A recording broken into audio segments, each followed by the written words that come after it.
Hello বন্ধুরা, ভিডিওটি ভালো লাগলে লাইক কমেন্ট এবং শেয়ার করবেন। দেখুন এখানে কি বলা হয়েছে, সাবমিটিভ ইভ্যালুয়েশন নিয়ে বলা হয়েছে।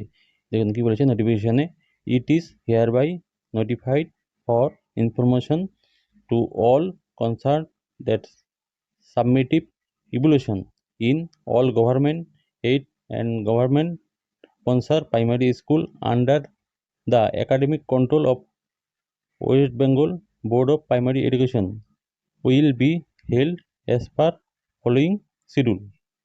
অর্থাৎ এখানে বলেছে যে শিডিউলটা দেওয়া হয়েছে সেই শিডিউল অনুযায়ী পরীক্ষাগুলো নিতে হবে, সাবমিটিভ ইভ্যালুয়েশনের পরীক্ষাগুলো নিতে হবে। তো এখানে সেকেন্ড সাবমিটিভের জন্য বলে দেওয়া হয়েছে, ডেট উল্লেখ করে দেওয়া হয়েছে 12ই আগস্ট থেকে 23শে আগস্ট পর্যন্ত। আর থার্ড যে সাবমিটিভ ইভ্যালুয়েশন সেটি 3রা ডিসেম্বর 2024 থেকে 13ই ডিসেম্বর 2024-এর মধ্যে থার্ড সাবমিটিভ ইভ্যালুয়েশন কমপ্লিট করতে হবে। এটা রাজ্য সরকারের দ্বারা পরিচালিত সমস্ত প্রাইমারি স্কুলের ক্ষেত্রে কার্যকর। ধন্যবাদ।